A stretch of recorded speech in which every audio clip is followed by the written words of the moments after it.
고린도전서 4장 1절부터 5절까지 말씀 우리 한 목소리로 합독하도록 하겠습니다. 사람이 마땅히 우리를 그리스도의 일꾼이요 하나님의 비밀을 맡은 자로 여길지어다.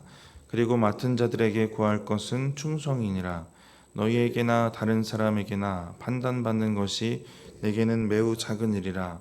나도 나를 판단하지 아니하노니 내가 자책할 아무것도 깨닫지 못하나 이로 말미암아 의롭다함을 얻지 못하노라. 다만 나를 심판하시리는 주시니라. 그러므로 때가 이르기 전 곧 주께서 오시기까지 아무것도 판단하지 말라. 그가 어둠에 감추인 것들을 드러내고 마음의 뜻을 나타내시리니 그때 각 사람에게 하나님으로부터 칭찬이 있으리라. 아멘. 오늘 본문도 여전히 분열에 대한 문제를 이야기를 합니다.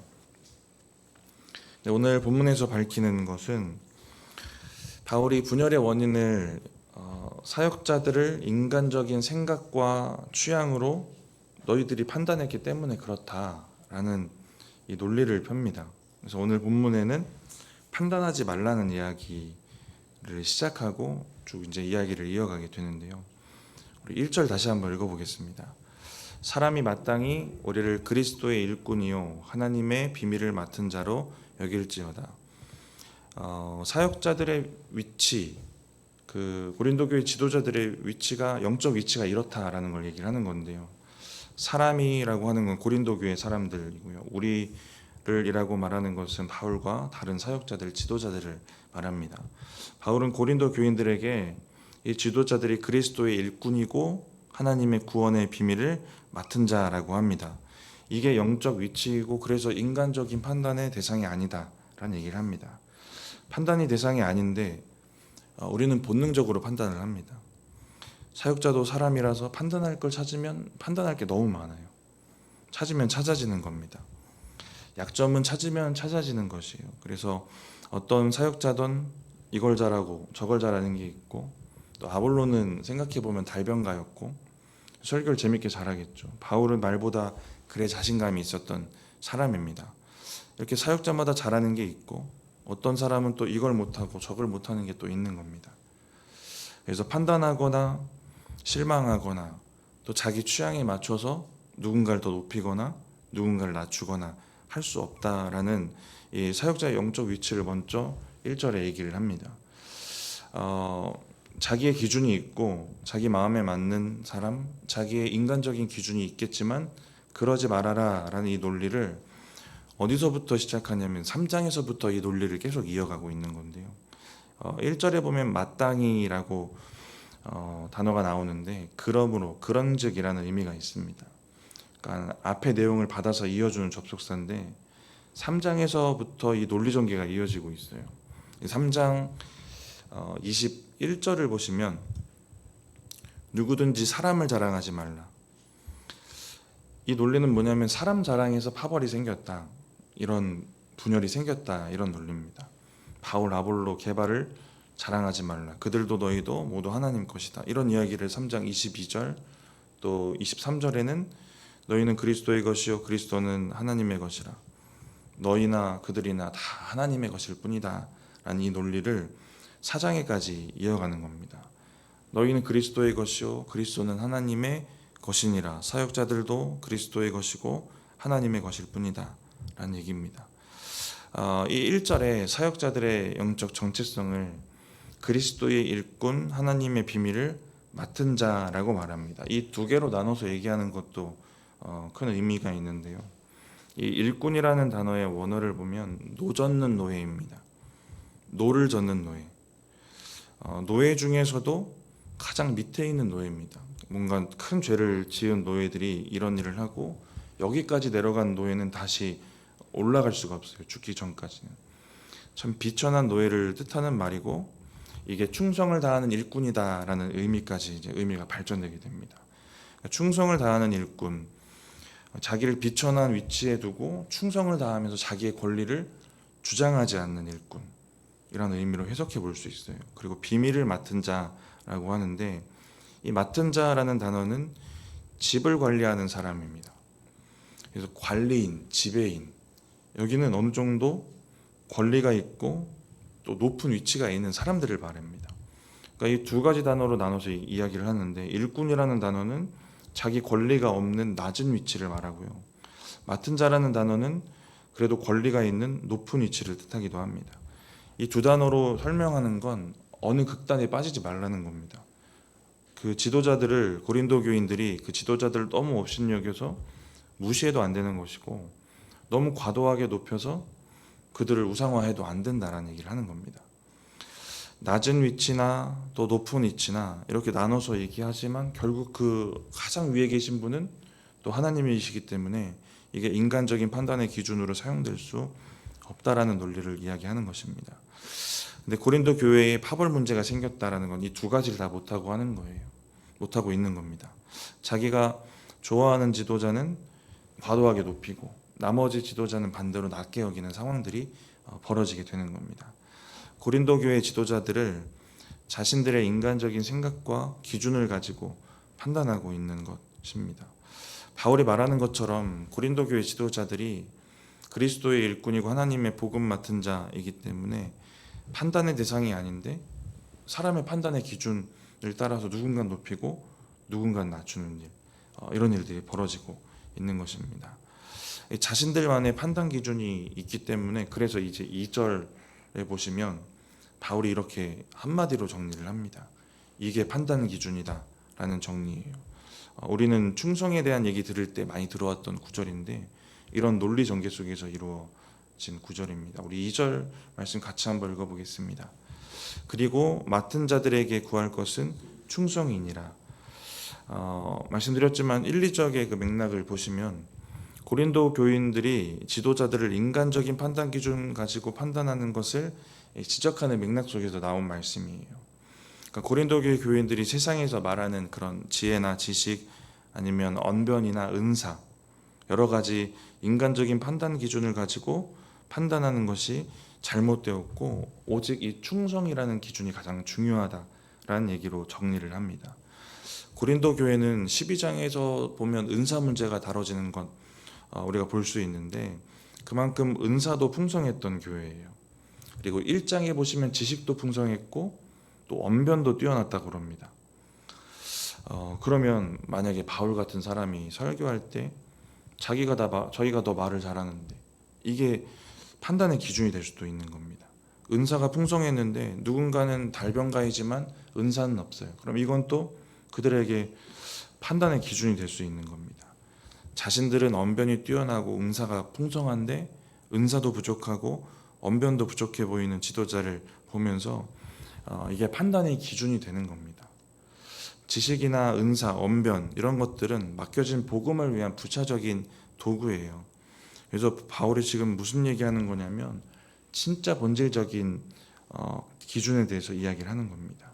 그리고 이게 충성이라는 부분인데, 이 충성이라는 단어는 믿을 만하다라는 뜻이 기본적으로 있습니다. 그래서 우리가 이 단어를 동일하게 이런 식으로 많이 번역되어서 쓰이는데, 신실하다라는 의미로 많이 사용이 됩니다. 하나님이 믿을 만한 믿음을 가진 사람, 이것을 성실하게 지켜가는 사람, 이게 신실한 사람이고 충성스러운 사람입니다. 이게 가장 중요한 것이다 라는 얘기를 바울이 하고 있어요. 이것은 고린도 교회 분열 문제에 대한 지적이기도 하고, 바울 스스로에게는 자기의 사도성을 변호하는 것이기도 합니다. 바울파가 아닌 다른 사람들 중에 일부는 바울의 사도성을 의심했고, 의심하다 보면 또 파벌도 나눠져 있으니까 비난할 것들, 연약한 것들 가지고 또 비난하고 했을 것 아니겠습니까? 바울의 사도성을 이 말로 스스로 증명하는 것이기도 합니다. 이렇게 충성이라는 기준이 분열 문제의 중요한 해결점이 되는 것입니다. 그리고 바울과 또 고린도 교인들, 또 지금 읽고 있는 저와 여러분들에게도 모두 필요한 덕목입니다. 충성, 신실하다, 믿을만하다라고 말씀드렸는데, 하나님을 향해서도 사용되는 단어예요. 신실하신 하나님. 하나님은 우리에게 신실하신 분입니다.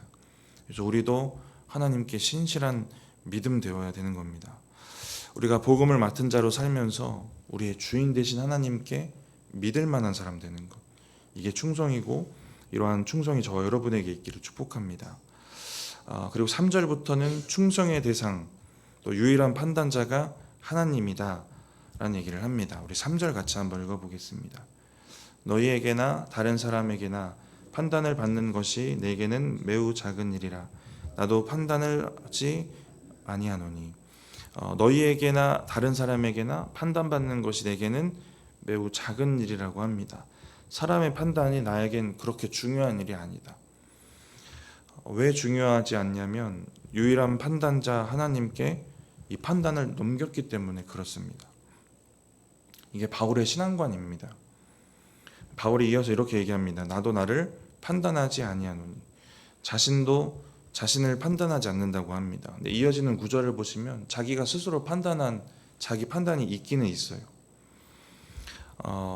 근데 이렇게 말하는 건 이건 판단자가 하나님이시기 때문이고, 또 한 가지 바울의 신앙과는 사람이 사람을 판단하는 게 얼마나 불완전한가, 이걸 인정하는 신앙관이 있는 겁니다. 하나님이 판단자이시고 인간의 판단은 불완전합니다. 그래서 너희의 판단, 사람의 판단 내게 중요한 건 아니고 나도 나 자신을 판단하지 않는다 라는 얘기를 3절에서 하는 겁니다. 하나님 판단자이시고 인간의 판단이 불완전해요. 그래서 5절에는 주님이 오시기 전까지 아무것도 판단하지 말라 이런 얘기까지 합니다. 오늘 본문 5절에는 이렇게까지 얘기를 해요. 근데 그러면 교회 안에서 판단이 아예 없어야 되는가? 근데 이건 또 아니거든요. 고린도 전서 말씀만 봐도 판단해야 된다라는 영역도 있어요. 5장 다음 장에만 가도 교회 안의 문제를 잘 판단하라는 얘기도 합니다. 6장에 가서 보면 형제 간의 일을 판단할 지혜 있는 사람이 이렇게도 없냐라는 얘기를 합니다. 바울이 질책하는, 지금 금하고자 하는 판단이 무엇인가, 이 판단은 또 어떤 판단인가를 잘 알아야 될 텐데, 이 판단은 이런 판단을 금하는 겁니다. 자기의 판단이 하나님 판단보다 앞서는 것, 그리고 이 판단으로 죄로 이어지게 만드는 겁니다. 맥락을 보고 생각해 보면 이런 판단들을 얘기하는 거예요. 앞서 바울이 나도 나를 판단하지 않는다고 한 것처럼 판단의 불완전함을 인정하고 겸손하게 하나님의 판단 안에서 교회의 필요에 따라 그런 판단만 하라라는 얘기입니다. 4절 보시면 계속해서 유일한 판단자이신 하나님에 대한 이 논리를 전개해 갑니다. 우리 4절 이어서 읽어보겠습니다. 내가 자책할 아무것도 깨닫지 못하나 이로 말미암아 의롭다함을 얻지 못하노라. 다만 나를 심판하시리는 주시니라. 내가 자책할 아무것도 깨닫지 못하나, 스스로 자기 판단이 있긴 있어요. 3절에 나도 나를 판단하지 않는다고 했지만, 바울은 내가 사도의 직분을 감당하면서 나 자신이 자책할 만한 잘못이나 실수를, 내가 그런 실수를 한 적이 없다라는 자기 판단을 합니다. 내가 나를 판단해 봐도 내가 잘못한 게 없다라는 얘기를 합니다. 그런데 이렇게 살았지만 그걸로 내가 의롭다함을 얻지는 못할 것이다. 바울이 자기가 스스로 그렇게 산 걸 근거로 의롭다함을 얻지 못한다는 것을 또 잘 알고는 있습니다. 자책할 만한 문제, 실수, 잘못 없이 사역했더라도 의롭다함을 판단할 기준이 하나님께 있다라는 고백을 합니다. 그러니까 스스로 죄가 없다고 말하는 것이나 다른 사람의 판단이 다 의미 없는 것입니다. 4절 마지막 부분에도 얘기하지만 다만 나를 심판하실 이는 주시니라. 유일한 판단자, 심판자는 하나님이다 라는 믿음이 있는 겁니다. 이 말씀의 맥락을 쭉 정리를 해보면 하나님 앞에서 지금 나에게 주어진 위치가 어딘지를 잘 아는 게 참 중요합니다. 그 위치 중에서도 존재적인 위치, 비천하고 죄인인 상태 잘 알아야 되는 것이고, 거기서부터 시작되어서 이제 바울처럼 바울이 가지고 있는 판단하시는 분은 하나님이다, 이런 신앙의 믿음의 신앙관, 이런 것들이 잘 새겨질 수 있는 것입니다. 제가 예전에 전도사 시절에 이런 일이 있었습니다. 저는 주일학교 전도사였고 여름 행사 시즌이었고 아마 그날이 주일이었고 제가 맡은 주일학교 여름선교학교가 끝나는 날이었던 것 같아요. 교회에 남아서 다음날 시작되는 학생의 수련회를 위해 기도를 했습니다. 파트 사역자였는데 집이 멀어서 교회에서 자주 잠을 잤던 그랬던 시절이고, 밤에 이제 학생부를 위해서 기도하고 이제 교회에서 구석에 가서 자고 다음날 집에 가야지 이런 생각을 했던 것 같아요. 본당에서 기도하는데 학생회 교사로 섬기는 청년이 와서 본당에서 잠깐 만나게 됐는데, 학생회 전도사님이 학생회 선생님들이랑 PC방 갔다 이 소식을 저한테 알려줬어요. 기도하는데 힘이 빠지지 않겠습니까? 제 부서도 아닌데 제 학생부에서 기도하고 있는데. 그래도 기도했어요. 힘이 빠지는데 그래도 기도했습니다. 제가 지금처럼 선임 목사 위치였으면 불러서 뭐라고라도 했을 텐데 그냥 그 전도사님 위해서 기도했던 기억이 납니다. 이 학생회가 잘 끝나고 얼마 지나서 그 전도사님이 수요예배인가 어른 설교를 하는데, 주제가 뭐냐면 하나님 앞에서 시간을 잘 쓰래요. 이런 설교를 합니다. 근데 본인은 PC방을 가잖아요. 수련회 전날에. 제가 무슨 생각이 들었을까요? 어떤 마음과 제가 싸움을 벌였을까요? 수련회라는 중요한 시기에 PC방 가는 사람이 하나님 앞에서 시간 잘 쓰라고 설교를 한다고? 이 마음과 싸우지 않았겠습니까? 근데 저는 이 마음과 싸워서 잘 이겼어요, 다행히. 늘 하던 대로 이 설교를 들으면서도 설교 노트도 꼼꼼히 적어서 집에 찾아보면 이 기록도 있을 거예요. 집중해서 듣고 말씀은 말씀대로 마음에 새겨서 은혜도 받습니다. 제가 왜 수련회 전날 기도를 안 멈추고 말씀 들을 때 또 은혜를 받을 수 있었을까? 오늘 본문에 말하는 이 신앙관이 저에게도 있어서 그렇습니다. 판단자가 하나님이니까. 어렸을 때 제 마음에 깊게 새겨진 신앙관이 몇 가지 있는데 그 중에 하나가 이거거든요. 다윗이 사울에 대한 태도, 이 이야기들 들을 때 다윗이 사울에 대한 심판 하나님께 맡기고 사울 살려주고 했던 이 스토리가 제 마음에 진짜 깊게 남았거든요. 하나님이 판단자다, 하나님 하실 거다라는 믿음이 저한테 그때부터 있었어요. 근데 그래 저는 그 전사님 판단할 것 내 일이 아니다, 하나님이 하실 것이다 라는 생각이 있었고, 내가 다른 부서 위에 기도하는 것도 그냥 하나님 앞에서의 그냥 나 자신의 신앙이고 충성일 뿐이다, 유일한 판단자 하나님에 대한 믿음이 그때도 저에게 있었던 겁니다. 누군가를 판단할 상황이 우리에게 벌어집니다. 누가 봐도 이렇게 판단해도 돼, 이런 상황이 벌어지고요. 누군가에게 판단받는 상황도 벌어지게 돼요. 너무 잘 아시는 신앙관이긴 하거든요, 오늘 말씀이. 근데 오늘 바울이 가지고 있는 이 신앙관이 저와 여러분이 이러한 상황을 마주할 때 저와 여러분의 신앙을 지켜주는 것입니다. 우리 5절 이어서 우리 마지막으로 읽어보겠습니다. 그러므로 때가 이르기 전 곧 주께서 오시기까지 아무것도 판단하지 말라. 그가 어둠에 감추인 것들을 드러내고 마음의 뜻을 나타내시리니 그때 각 사람에게 하나님으로부터 칭찬이 있으리라. 어둠에 감추인 것들을 드러내고 마음의 뜻을 나타내시리니, 고린도 교인들이 너희가 인간적으로 판단하지 않아도 결국 주님이 오시면 다 드러내시고 판단하신다는 얘기입니다. 고린도 교인들이나 또 저나 여러분이나 또 반대로 생각해 보면 감추인 것 그 속까지 다 판단하고 또 지적할 능력 자체가 없다라는 겁니다.